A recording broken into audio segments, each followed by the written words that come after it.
नमस्कार मित्रांनो, मी जयंत आठले.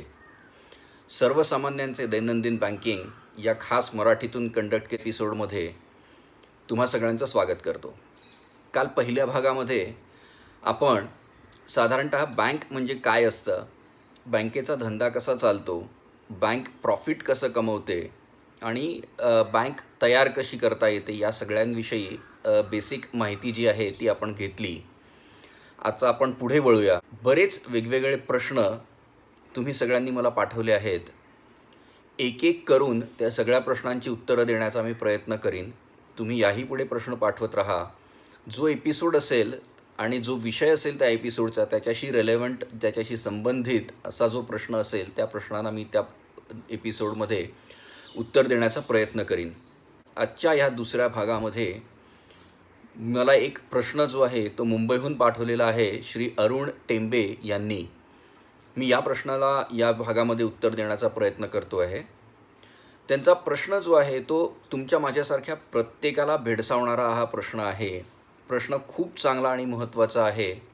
त्यांनी विचारलं आहे की सरकारी, private, foreign banks, cooperative banks, पतपेढ्या, पेमेंट्स बँक आणि कितीतरी प्रकारच्या वेगवेगळ्या बँक्स ज्या आहेत त्या आपल्या देशामध्ये आहेत. तर याच्यापैकी कुठल्या बँकांमध्ये माझे पैसे जास्त सेफ राहतील असा एक खूप महत्त्वाचा मुद्दा त्यांनी विचारलेला आहे. तर अरुणराव, तुमच्या प्रश्नाबद्दल धन्यवाद. थोडक्यात आपण या प्रश्नाचं उत्तर देऊया. उत्तर असं आहे की आपण कुठल्याही बँकेमध्ये जरी पैसे ठेवले तरी मी काल बोलल्याप्रमाणे प्रत्येक बँक ही रिझर्व्ह बँक आणि गव्हर्नमेंट यांच्या परमिशननीच उघडत असते. या प्रत्येक बँकेचं ऑडिट रेग्युलरली होत असतं आणि रिझर्व्ह बँक या सगळ्या बँकांवरती नियंत्रण ठेवत असते. वेगवेगळ्या प्रकारचे त्यांचे रिपोर्ट्स जमा केले जातात आणि जर रिझर्व्ह बँकेला वाटलं की कुठली एखादी बँक ठीक चालू नाही आहे किंवा मे बी उद्या जाऊन ही बँक बुडेल, तर आपल्यासारख्या ग्राहकांचे पैसे हे सुरक्षित ठेवण्यासाठी रिझर्व्ह बँक त्या बँकेचं बोर्ड असेल तर ते बदलू शकते, त्यांची मॅनेजमेंट चेंज करू शकते, त्यांना निर्बंध घालू शकते की तुम्ही याच्यापुढे डिपॉझिट्स घ्यायची नाहीत किंवा लोन्स द्यायची नाहीत किंवा जे काय त्याच्यासाठी औषध त्या बँकेला द्यावं लागत असेल ते औषध देण्याची पूर्णपणे ताकद ही रिझर्व्ह बँकेला दिलेली असते. त्याच्यामुळे रिझर्व्ह बँक ते करते. आणि जर तुम्ही रेग्युलरली न्यूज वाचत असाल, आजूबाजूला काय होतं आहे हे बघत असाल, तर तुमच्या ध्यानात येईल की सध्या 1-2 कोऑपरेटिव्ह बँक्स आहेत. मी ते नाव घेत नाही आहे कुठल्याही बँकेचं, परंतु 1-2 कोऑपरेटिव्ह बँक्समध्ये हा प्रॉब्लेम आला होता. एक मोठी प्रायव्हेट सेक्टर बँक होती, त्याच्यातही हा प्रश्न आला आणि लगेच जसा हा प्रश्न निर्माण झाला तसा रिझर्व्ह बँकेने त्या बँकांवरती निर्बंध घातले आणि त्यांचं अगेन त्या बँका ज्या आहेत त्या परत व्यवस्थित चालवण्याच्या दृष्टीने जी काही पावलं होती ती त्यांनी घेतली.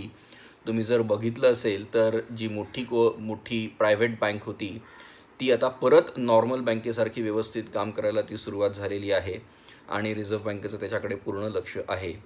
तर घाबरून जाण्याचं कारण नाही.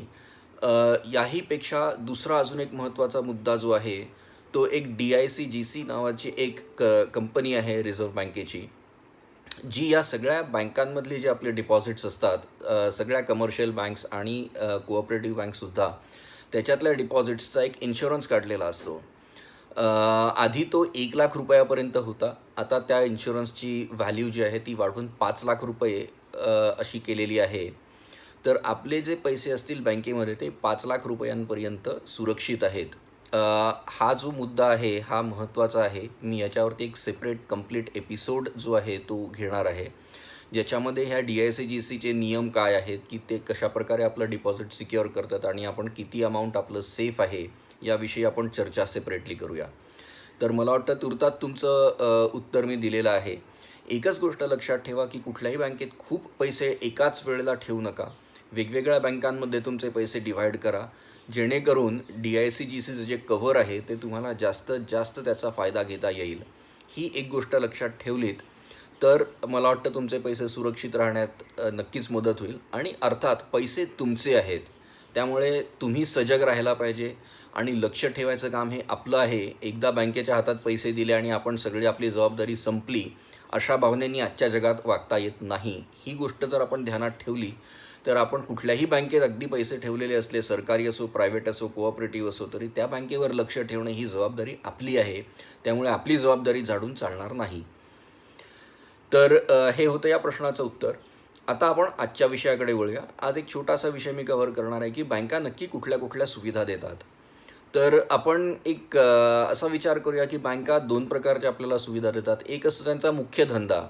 मुख्य धंदा काय आहे की जसं काल म्हटल्याप्रमाणे वेगवेगळ्या प्रकारचे अकाउंट्स ओपन करणं. तुमचं सेव्हिंग्सचं अकाउंट असेल, तुमचं धंद्याचं असलेलं करंट अकाउंट असेल, तुमचं एखादं फिक्स्ड डिपॉझिट असेल किंवा रिकरिंग डिपॉझिट असेल, अशा प्रकारची वेगवेगळे डिपॉझिट्स घेणं आणि ती घेऊन त्यातला कर्जाच्या रूपाने दुसऱ्या गरजू ग्राहकांना ते देणं, हा एक सगळ्यात महत्त्वाचा आणि बेसिक धंदा जो आहे तो बँक करत असते.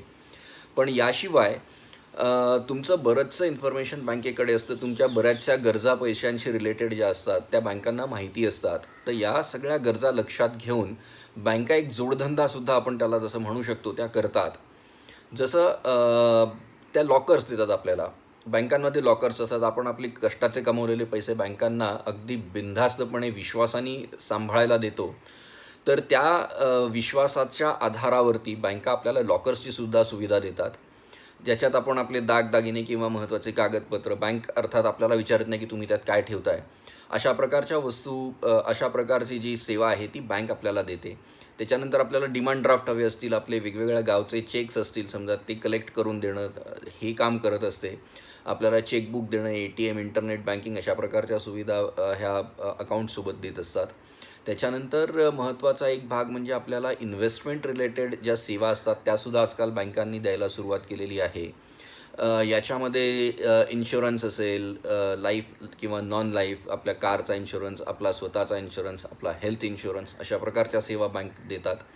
त्याच्यानंतर आपल्याला वेगवेगळ्या प्रकारच्या गुंतवणुकीचा सल्ला देण्याची सुद्धा सेवा बँक आपल्याला देते.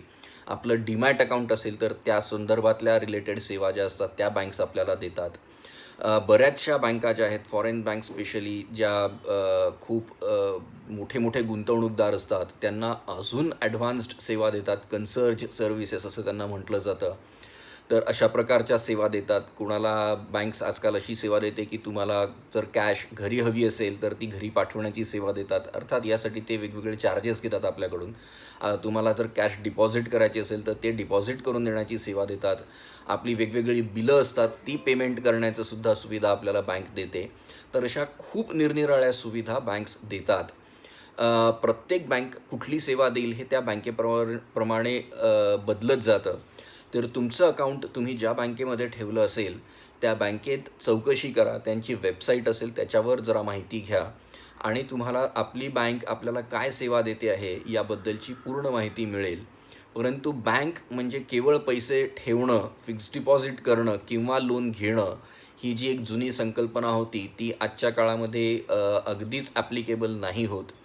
खूप वेगवेगळ्या सेवा बँक्स देत असतात. तुम्हाला एखादी जर सेवेची गरज असेल तर तुम्ही निश्चितपणे तुमच्या बँकेला जाऊन विचारू शकता की तुम्ही ही सेवा देता का, आणि कदाचित तुम्हाला खूप आनंद होईल की एखादी तुम्हाला आवश्यक असलेली सेवा बँक द्यायला तयार असेल.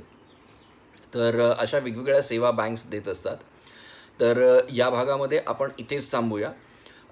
तिसऱ्या भागामध्ये आपण सेव्हिंग्ज अकाउंट आणि त्याच्याशी संदर्भात असलेल्या सगळ्या गोष्टी, हे कसं ओपन करायचं, ते मेंटेन करण्यासाठी सेव्हिंग्ज अकाउंट काय काय करावं लागतं, अशा प्रकारची जी सगळी माहिती आहे ती आपण आता तिसऱ्या भागामध्ये घेऊया. आपण आता इथेच थांबूया.